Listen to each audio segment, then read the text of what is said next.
But I think what's also a huge obstacle for the education system is the destructive influence of the South African Democratic Teachers Trade Union, or SATU.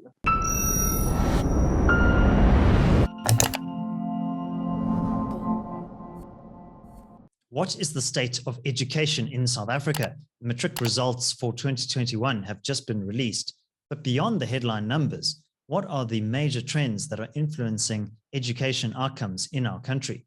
Joining me to discuss is Gerbrandt van Heerden. He is the Deputy Head of Research at the CRA. So Gerbrandt, what do the matric pass numbers tell us about the state of education? But what is lying beneath those numbers as well? Yes, so the recently released matric results, they show that we have a functioning basic education system. But what these very high matric results conceal is a very low pupil retention rate. So overall, South Africa achieved a matric pass rate of 76%. Some provinces, Gauteng and the Free State, for example, even managed to attain a pass rate of around 80%, 85%.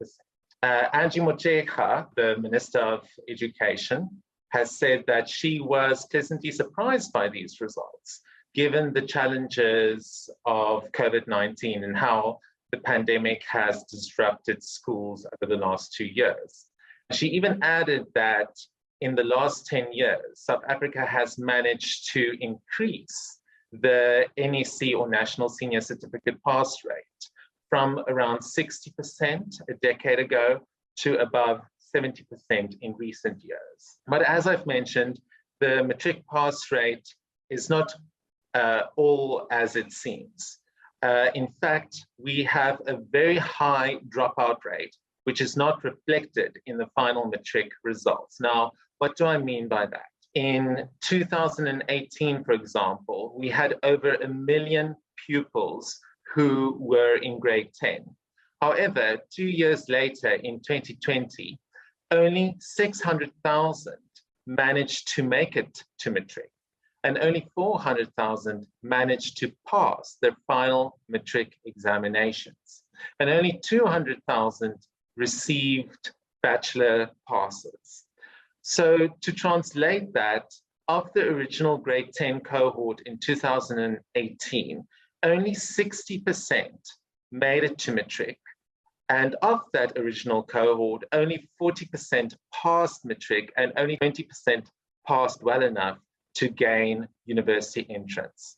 So overall, we do not have a good functioning schooling system, and there are a lot of problems, and it is an education crisis that we are experiencing in this country. Enjoying this analysis? Click here to sign up for our 30-day free trial for more content from the CIA. Okay, so many of the students who are entering the school system are just not making it to matric. They're not even writing the exams. So that 76% is just a proportion of all of those who wrote.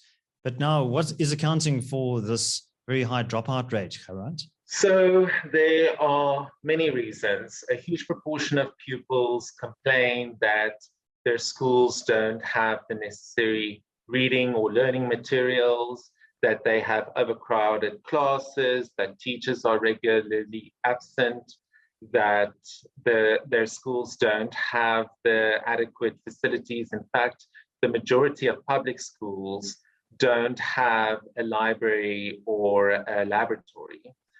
Also, there are other social economic factors that are also in play. For example, poverty and unemployment. Many pupils are forced to take on second jobs to help provide at home. Many have to travel very, very far to get to their nearest educational institution. But I think what's also a huge obstacle for the education system is the destructive influence of the South African Democratic Teachers Trade Union, or SATU. Even Minister Motshekga have admitted that SATU has captured schools in a number of provinces, in fact, the majority of provinces, excluding the Western Cape, Northern Cape, and the Free State. But what SATU has done in the last few years is that they've actually managed to manipulate a lot of important appointments at schools. So, for example, a few years ago, SATU has been implicated in the selling of teachers' posts and principal posts, where the highest bidder ended up paying around 30,000 Rand to get a job provided by SATU. And this means that it's not your most qualified people that are entering the school system to teach our learners. It is mainly political appointments or people who are affiliated with SATU who get into these very important positions. And that has a huge detrimental impact on the quality of education that our learners are receiving. And not much is being done about it. SATU continues to have a major influence over SGBs, school governing bodies, and schools across the province, across many provinces.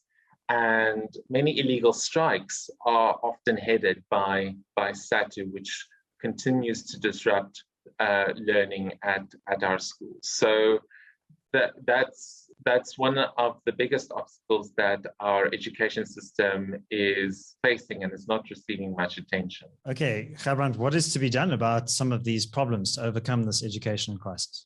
Well, we need to lessen the influence of SATU and other unions.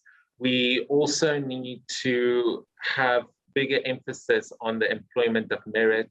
We need to do away with empowerment policies, which often lead to unqualified people entering our schools. In fact, studies have shown that a huge proportion of teachers in South Africa don't have the adequate literacy or numeracy skills to teach our children. Also, we need to make it easier for people from more disadvantaged backgrounds to gain entry to better performing schools. And one way we can do that is through a voucher-based system. We spend billions and billions of rands every year on teacher salaries alone, but some of that money can actually be channeled to a voucher-based system where you, for example, give a voucher for educational purposes to parents from disadvantaged backgrounds.